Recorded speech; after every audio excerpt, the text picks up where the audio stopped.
So in today's class, we are going to start chapter 8 of history, right?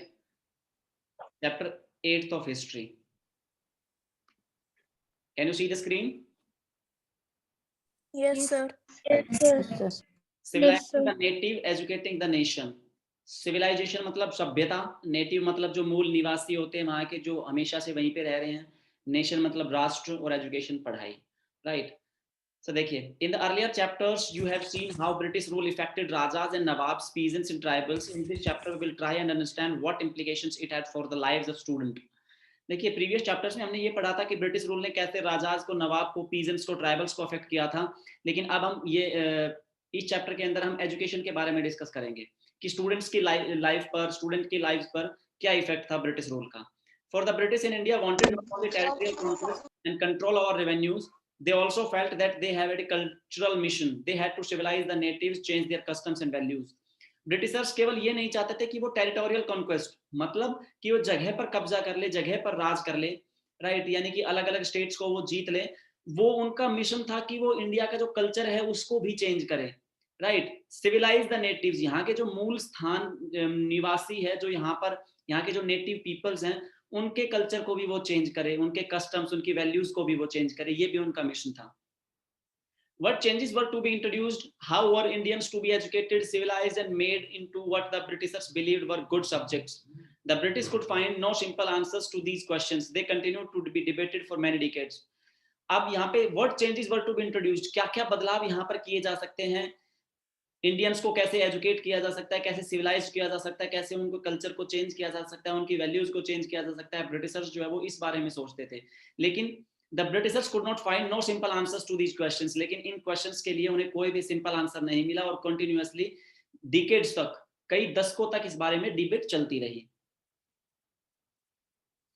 How the British show education, Britishers education को कैसे देखते थे? देखिए, let us look at what the British thought and did and how some of the ideas of educations that were now take for granted evolved in the last 200 years. Let us look, देखिए कि Britishers का क्या thought था और क्या उन्होंने किया, right? Education को लेकर उनके क्या आइडियाज थे. In the process of this inquiry, we will also see how Indians reacted to British ideas and how they developed their own views about how Indians were to be educated. इसी process के अंदर, इसी inquiry में, इसी को पढ़ते हुए हम ये भी देखेंगे कि इंडियंस ने ब्रिटिशर्स के इन आइडियाज पर कैसे रिएक्ट किया था और कैसे खुद के देयर ऑन आइडियाज को उन्होंने डेवलप किया था, ताकि कैसे इंडियंस जो है वो एजुकेट हो सके, वो पढ़ लिख सके. The tradition of orientalism. In 1783, a person named William Jones arrived in Calcutta. He had an appointment as a junior judge at the Supreme Court that the company had set up. In addition to being an expert in law, Jones was a linguist. देखिए, 1783 के अंदर एक person जिसका नाम था William Jones, वो कैलकाटा आया. Junior जज की अपॉइंटमेंट थी सुप्रीम कोर्ट में, उसे एज ए जूनियर जज अपॉइंट किया गया था कंपनी के द्वारा. वो लिंग्विस्ट था. लिंग्विस्ट का मतलब होता है someone who knows and studies several language, जो एक से ज्यादा लैंग्वेज में लिख सके, बात कर सके, बोल सके, उसको हम लिंग्विस्ट बोलते हैं. He had studied Greek and Latin in Oxford, knew French and English, had picked up Arabic from a friend and had also learned Persian. उसने ग्रीक और लैटिन जो है ऑक्सफोर्ड यूनिवर्सिटी में पढ़ी थी इंग्लैंड के अंदर. वो फ्रेंच और इंग्लिश भी जानता था. इसके अलावा उसने अरबी लैंग्वेज जो है वो भी एक दोस्त से सीखी थी, और वो पर्शियन लैंग्वेज भी जानता था. At Calcutta, he began spending many hours a day with Pandit, who taught him the subtleties of Sanskrit language, grammar and poetry. फिर कुछ दिनों के लिए वो कलकत्ता के अंदर एक पंडित के पास रहा, जहां पे उस पंडित ने उसे संस्कृत लैंग्वेज के बारे में, अपने कस्टम्स के बारे में, अपने रिचुअल्स के बारे में काफी कुछ बताया था, राइट? वहां पर रहकर उन्होंने इस चीज को सीखने की ट्राई की, कोशिश की. क्लियर है? यहां तक समझ आया? Are you there? Yes, sir. Okay, good. बेटा, many students switch off their video. Please switch on their video. Himanshi, Shaksham, Tanya, Pavitra, Shubham, Kunal, everyone's video must be on. Tamanna.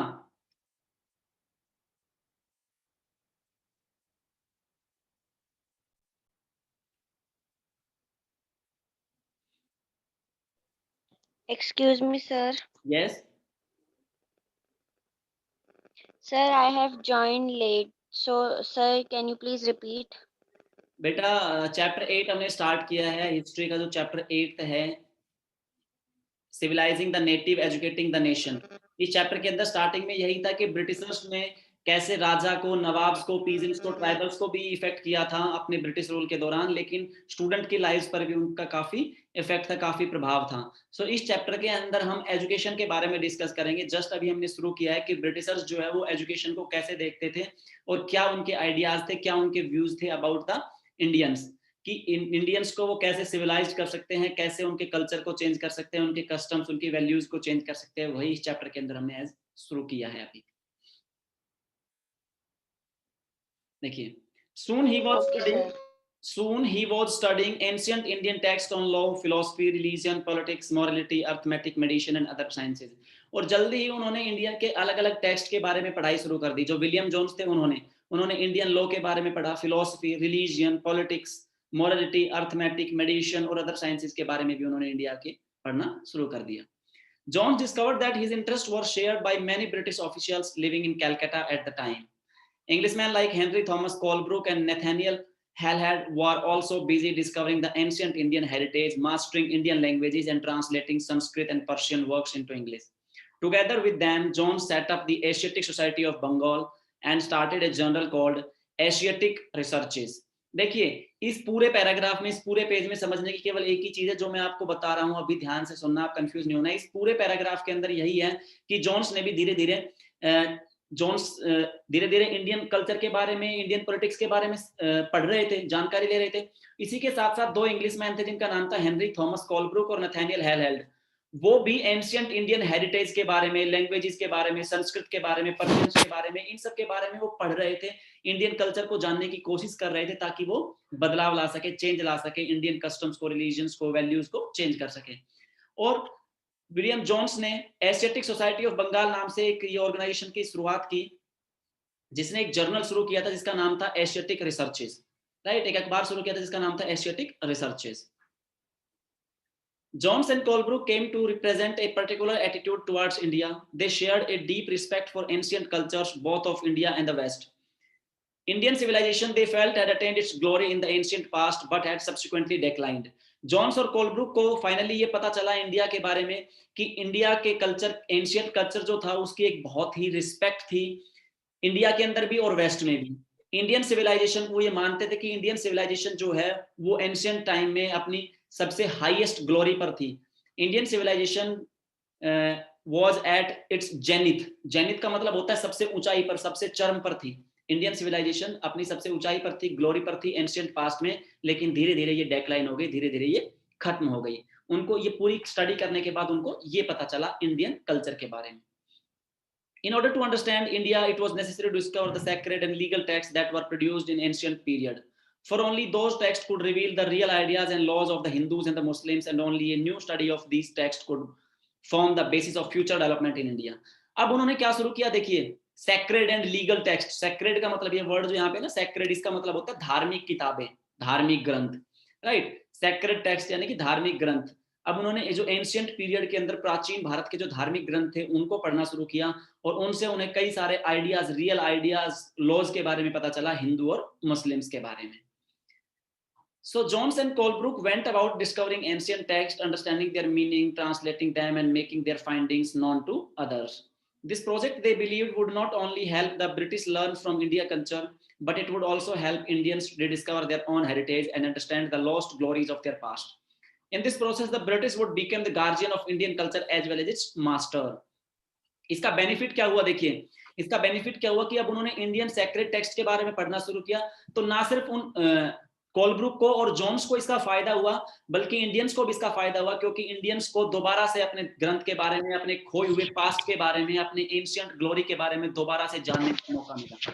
Right, for example, आप मान लो कि मैथिली है, मैथिली अपने ancient past को भूल गई है, इसका पास्ट कितना ग्लोरियस था, कितना ग्लोरीफाइड पास्ट था। अगर ये अपने पास्ट को भूल गई है, लेकिन मैं अब उसके पास्ट के बारे में स्टडी कर रहा हूं, तो मैं तो अपने जानने के लिए कर रहा हूं, लेकिन इसका फायदा मुझे भी होगा और साथ साथ मैथिली को भी और इसके परिवार को भी और इसकी सोसाइटी को भी होगा, क्योंकि वो अपने एंशिएंट पास्ट को भूल गए थे।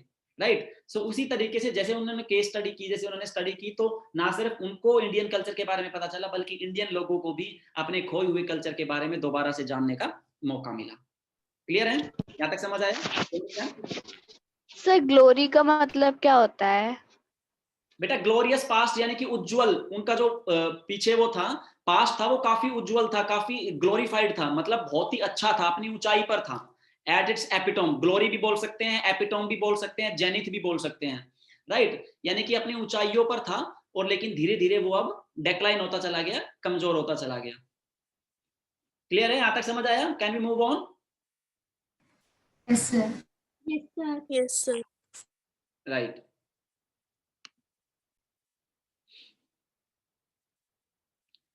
Next, influenced by such ideas, many company officials argued that the British ought to promote Indian rather than Western learning. They felt that institutions should be set up to encourage the study of ancient Indian texts and teach Sanskrit and Persian literature and poetry. The officials also thought that Hindus and Muslims ought to be taught that they were already familiar with and what they valued and treasured. अब इन सारे ideas से influence हो गए कई लोग, many company officials, company के जो कई सारे ऑफिसर्स थे वो इस बात पर अब आर्ग्यू करने लग गए, बहस करने लग गए कि हम इंडियन कल्चर को ज्यादा प्रमोट कर रहे हैं रेदर देन वेस्टर्न लर्निंग।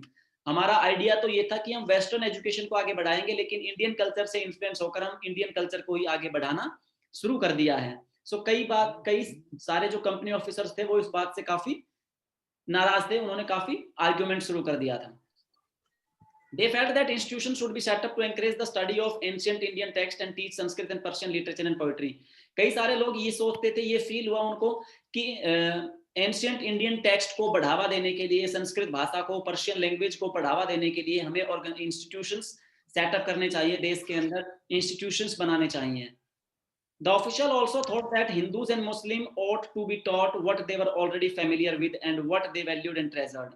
कई सारे ऑफिसर्स ये सोचते थे, ये उनका ये थॉट था कि हिंदू और मुस्लिम्स को वही चीजें पढ़ानी चाहिए जो वो पहले से जानते हैं, उनके पूर्वज पहले से इन चीजों से फैमिलियर थे, अपनी वैल्यूज से, अपने आइडियाज से, संस्कृत लैंग्वेज से, पर्शियन लैंग्वेज से फैमिलियर थे, इसलिए उनको दोबारा से वही पढ़ाना चाहिए। Not subjects that were alien to them, not subjects that were alien to them. यहाँ पे देखिए एलियन कोई यहाँ पे वर्ड एलियन के लिए यूज नहीं हो रहा, यहाँ पे हो रहा है कि उन्हें वो सब्जेक्ट्स नहीं पढ़ाने चाहिए जिनसे वो अनजान है, मतलब एलियन यानी कि उन्होंने कभी वो सब्जेक्ट्स देखे ही नहीं है, कभी पढ़े ही नहीं है, वो सब्जेक्ट्स वो हमें उन्हें नहीं पढ़ाने चाहिए, हमें इंडियंस को वही सब्जेक्ट पढ़ाने चाहिए जिनसे वो फैमिलियर है।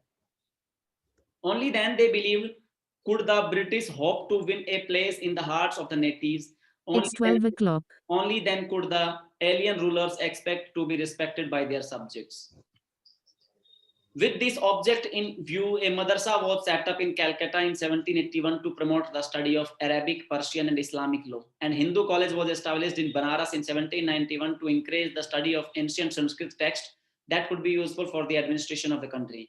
और इसी आइडिया से इन्फ्लुएंस होकर एक मदरसा ओपन किया गया कैलकाटा के अंदर 1781 के अंदर, जहां पर अरबी लैंग्वेज, पर्शियन लैंग्वेज और इस्लामिक लॉ की स्टडी की जाती थी। जैसे कि मदरसा अभी भी हमारे देश के अंदर कई सारे मदरसे हैं जहां पर इस्लामिक स्टडी कराई जाती है, इस्लाम के बारे में पढ़ाया जाता है।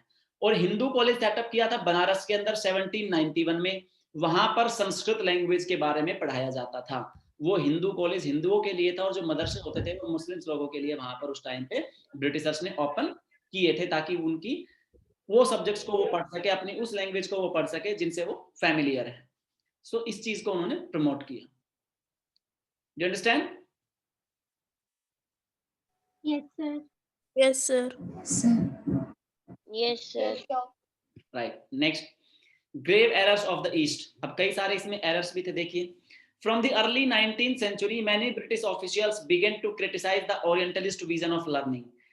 19th century के शुरुआत में कई सारे ब्रिटिश ऑफिसर्स थे, उन्होंने इसको क्रिटिसाइज भी किया, इस तरह की लर्निंग को। They said that knowledge of the East was full of errors and unscientific thoughts. Eastern literature was non-serious and light-hearted. देखिए, कई सारे ये मानते थे कि जो ईस्ट की नॉलेज है वो फुल ऑफ एरर्स है, वो एरर्स से भरी हुई है, उसमें कई सारी खामियां हैं, कमियां हैं। यहाँ पे ईस्ट जो वर्ड यूज हो रहा है वो ईस्ट वर्ल्ड के लिए यूज हो रहा है, यानी कि हमारा जो देश है इंडिया जो है ये ईस्ट में पड़ता है। India, Pakistan, Bangladesh, China, right, ये जो कंट्रीज है ये सारी ईस्ट में पड़ती है। इंग्लैंड, अमेरिका, मैक्सिको, ब्राजील, ये सब कंट्रीज जो है वेस्ट में है। सो उस यहाँ पर जो ईस्ट यूज हो रहा है वो हमारे इंडिया के लिए, पाकिस्तान के लिए, बांग्लादेश के लिए, इन देशों के लिए यूज हो रहा है। कि जो ईस्ट की जो पढ़ाई है, जो नॉलेज है, वो फुल ऑफ एरर्स है, उनमें कई सारी कमियां हैं। Eastern literature was non serious, जो पूर्वी जो लिटरेचर है, साहित्य है, वो भी नॉन सीरियस है, लाइट हार्टेड है, मजाक में लिया गया है उसको भी। So they argued that it was wrong on the part of the British to spend so much effort in encouraging the study of Arabic and Sanskrit language and literature. और इस बात पे आर्ग्यूमेंट शुरू हो गया, बहस शुरू हो गई कि जो ब्रिटिशर्स को अपना एफर्ट जो है वो ईस्टर्न लैंग्वेज को बढ़ावा देने में, ईस्टर्न एजुकेशन को बढ़ावा देने में अपना एफर्ट नहीं लगाना चाहिए।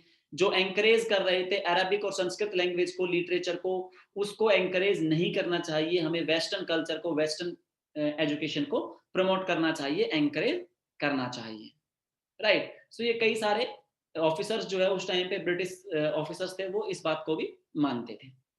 Clear? Yes, sir. Yes, sir.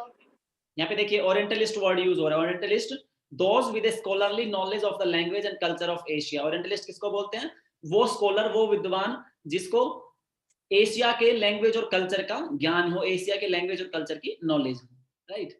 Next, James Mill was one of those who attacked the Orientalists. The British effort, he declared, should not to be teach what the natives wanted or what they respected, in order to please them and win a place in their heart. The aim of education ought to be to teach what was useful and practical. James मिल ने सबसे पहले orientalist पर attack किया। Orientalist यानी कि जो Asia की language और कल्चर को जानते थे, उस पर अटैक किया। उन्होंने कहा कि ब्रिटिश एफर्ट जो है वो यहाँ के नेटिव्स को वो चाहते हैं वो सिखाने के लिए नहीं है। फॉर एग्जाम्पल कि यहाँ के नेटिव्स, इंडिया के जो नेटिव्स पीपल है, वो जो चाहते हैं वो सिखाने के लिए नहीं है। उन्हें प्रैक्टिकल नॉलेज देने के लिए, वेस्टर्न कल्चर सिखाने के लिए, वेस्टर्न एजुकेशन देने के लिए ब्रिटिशर्स ने जो है एफर्ट लगाया था, ना कि उनको यहाँ की नॉलेज देने के लिए। So Indians should made familiar with the scientific and technical advances that the West had made, rather than the poetry and sacred literature of the Orient. उनका ये मानना था कि इंडियंस जो है वो साइंटिफिक और टेक्निकल एडवांसेस से फैमिलियर हो जो वेस्ट के अंदर बनी है, यानी कि पश्चिमी देशों के अंदर जो साइंटिफिक और टेक्निकल एडवांसेस हैं उनसे वो फैमिलियर हो, ना कि अपनी पुरानी सैक्रेड लिटरेचर से या पोइट्री से कोई उनका मतलब होना चाहिए। यानी कि वो ये चाहते थे कि वो अपनी एंशिएंट पोइट्री को, अपने लिटरेचर को, अपने सैक्रेड टेक्स्ट को छोड़कर वेस्टर्न साइंस और वहां के कल्चर को पढ़े। By the 1830, the attack on the Orientalists became sharper. One of the most outspoken and influential of such critics of the time was Thomas Bennington Macaulay. देखिए 1830 आते आते ओरिएंटलिस्ट पर अटैक जो है वो और तेज हो गया, और इनके खिलाफ बोलने वालों में से सबसे बड़ा और सबसे इन्फ्लुएंशियल क्रिटिक्स कौन था? Thomas Babington Macaulay. He showed India as an uncivilized country that needed to be civilized. वो इंडिया को एक असभ्य देश मानते थे, एक अनसिविलाइज्ड कंट्री मानते थे जिसको सिविलाइज्ड करने की जरूरत है। No branch of Eastern knowledge, according to him, could be compared to what England had produced. और वो ये मानते थे कि ईस्टर्न नॉलेज जो है वो कभी भी इंग्लैंड की नॉलेज के सामने, इंग्लैंड की एजुकेशन के सामने कभी भी कंपेरिजन नहीं कर सकती, कभी भी कंपेयर नहीं की जा सकती। Who could deny, declared Macaulay, that a single shelf of a good European library was worth whole native literature of India and Arabia. वो ये मानते थे, ध्यान से सुनना, वो ये मानते थे कि यूरोपियन लाइब्रेरी के अंदर केवल एक सेल्फ पर इतनी अच्छी बुक्स और इतनी अच्छी किताबें और इतना अच्छा ज्ञान का भंडार है जितना के पूरा इंडियन लिटरेचर और अरब के लिटरेचर के अंदर भी नहीं है। उनका ये मानना था कि यूरोप के अंदर इतनी नॉलेज है कि एक सेल्फ पर जितनी बुक्स रखी है, जितनी किताबें रखी है, जितनी नॉलेजेबल बुक्स रखी हैं, उनमें ज्यादा ज्ञान है इंडिया के पूरे लिटरेचर, अरब, इंडिया और अरब के पूरे लिटरेचर से भी ज्यादा ज्ञान, ज्यादा नॉलेज उनकी केवल एक सेल्फ की बुक्स के अंदर है। He urged that the British government in India stop wasting public money in promoting Oriental learning, for it was of no practical use. उन्होंने ब्रिटिश गवर्नमेंट से ये कहा कि इंडिया में वो अपनी मनी जो है वेस्ट करना बंद कर दे ओरिएंटल लर्निंग को प्रमोट करने में, यानी कि ईस्टर्न नॉलेज को प्रमोट, ईस्टर्न लैंग्वेज को, ईस्टर्न एजुकेशन को प्रमोट करने में अपना पैसा, अपनी मनी जो है वो बंद कर दें। With great energy and passion, Macaulay emphasized the need to teach the English language. He felt that knowledge of English would allow Indians to read some of the finest literature the world had produced. It would make them aware of the developments in Western science and philosophy, teaching of English could thus be a way of civilizing people, changing their taste, value and culture. देखिए, उन्होंने अपनी सारी energy और सारा passion Macaulay ने इस बात पर जोर देने में लगा दिया कि अगर इंग्लिश लैंग्वेज को इंडियंस सीखेंगे तो वो जो दुनिया का फाइनेस्ट लिटरेचर है, साहित्य है, जो बुक्स लिखी गई हैं, जो न्यूज़पेपर्स हैं, उनको वो पढ़ सकते हैं, राइट। और वेस्टर्न डेवलपमेंट, वेस्टर्न साइंस के साथ, वेस्टर्न फिलोसफी के साथ कदम से कदम मिलाकर वो चलेंगे और लोग जो है वो सिविलाइज्ड हो जाएंगे, उनका टेस्ट बदल जाएगा, उनकी वैल्यूज बदल जाएगी, उनके कल्चर जो है वो चेंज हो जाएगा अगर वो इंग्लिश लैंग्वेज को सीखेंगे तो। Following Macaulay's Minute, the English Education Act of 1835 was introduced. The decision was to make English the medium of instruction for higher education and to stop the promotion of Oriental institutions like the Calcutta Madrasa and Banaras Sanskrit College. These institutions were seen as temples of darkness that were falling of themselves into decay. English textbook now began to be produced for schools. और finally क्या हुआ, Macaulay की report पर ही English education act of 1835 introduce किया गया। यहाँ पे इंपॉर्टेंट पैराग्राफ है, देखिए, इंग्लिश एजुकेशन एक्ट 1835 को इंट्रोड्यूस किया गया और ये डिसीजन लिया गया कि अब हायर एजुकेशन, जितनी भी हायर एजुकेशन होगी वो सब इंग्लिश लैंग्वेज में होगी। और जो ओरिएंटल इंस्टीट्यूशन चल रहे थे जैसे कि कैलकाटा मदरसा जो 1781 में खुला था, बनारस संस्कृत कॉलेज जो 1791 में खुला था, इन सबको बंद कर दिया गया और जो इंग्लिश कॉलेजेस थे, जो इंग्लिश स्कूल्स थे, जो ब्रिटिश लैंग्वेज को फॉलो करते थे, ब्रिटिश इंग्लिश को फॉलो करते थे, उनको ओपन किया गया, राइट। क्लियर है यहाँ तक? You understand? Yes, sir. Yes, sir. बेटा फिर से काफी स्टूडेंट्स की वीडियोस ऑफ हैं।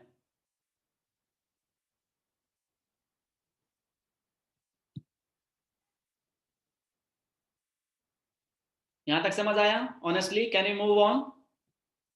Yes, sir. Yes, sir. Right.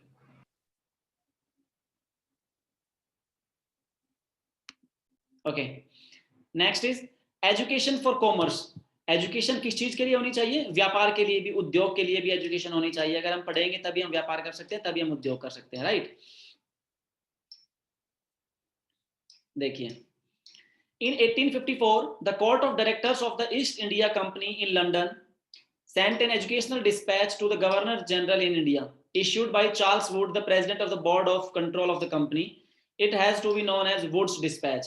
ध्यान से देखिए, 1854 के अंदर वुड्स डिस्पैच इंट्रोड्यूस किया गया था। डेट्स इंपॉर्टेंट होती हैं। 1854 के अंदर कोर्ट ऑफ डायरेक्टर्स जो थे ईस्ट इंडिया कंपनी के लंदन के अंदर, उन्होंने एक एजुकेशनल डिस्पैच सेंड किया गवर्नर जनरल को इंडिया में, चार्ल्स वुड के नाम से, जो प्रेसिडेंट थे board of control of the companies के। इसको वुड्स डिस्पैच के नाम से जाना गया।